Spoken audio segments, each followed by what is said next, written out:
One of the most intriguing thing about the Sony PSP is that it's an absolutely amazing gem of a console to mod, for it to run emulators. And to this day, the Sony PSP is now 13 years old. So I don't know about you, but this kind of makes me feel old. But the body, the style, aged pretty well if we compare it alongside modern handheld gaming systems.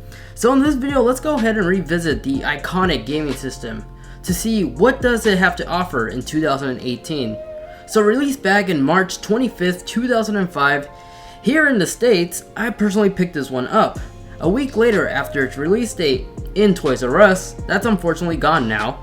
And I still remember saving up all my allowance, mowing the neighborhood lawn, and also skipping some lunch meals, just to save up to purchase this. And I still have the original package that came along with it too. This was definitely a popular handheld that everyone in my classroom for some reason had, and for good reasons too. Not only could this thing play games, but this was also an MP3 player that came with this cool looking controller for a full music control.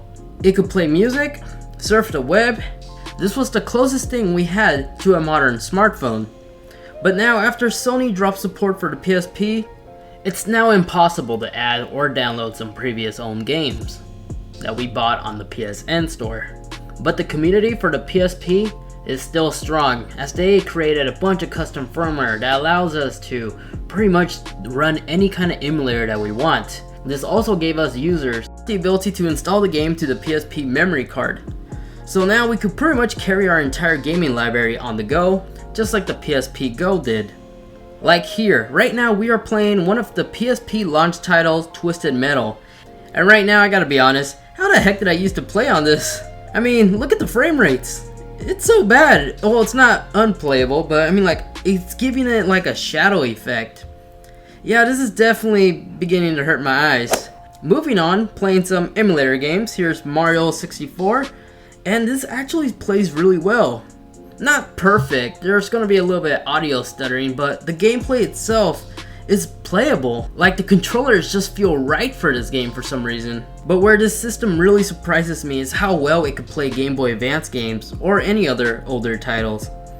So these emulators have innovative cheats that you're able to enable if you wish.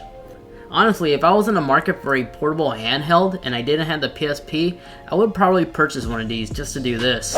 And now playing some SNES games, it's actually playing really well, and the graphics don't look too bad either. Honestly, these graphics are probably better than some PSP title games, to be honest. Just look at that.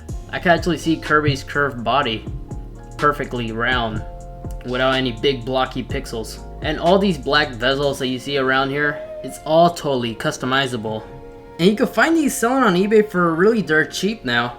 Or most likely just have one laying around. Might as well get it, begin modding it, and put that thing back to some good use. And another thing I would like to mention, when you are out of batteries, you can just simply swap it out with a full one compared to modern day electronics. So in conclusion, the PSP in 2018 makes an excellent portable emulator. The look and design is still iconic as a Sony classic. And since I had this one since 2005, since the early release day, I haven't experienced any like hardware issues with the PSP. The only known one is just a common one, and that is just a cracked screen. So these things are built pretty tough, almost like a Nintendo product. All the moving components all operate just fine, but man, listen to this. It sounds like a lawnmower. I mean, the disc spin is just terrifying almost. And just in case you do encounter a game that does require a bit more performance, you are able to pretty much overclock this thing. That's one of the perks about having it modded like this.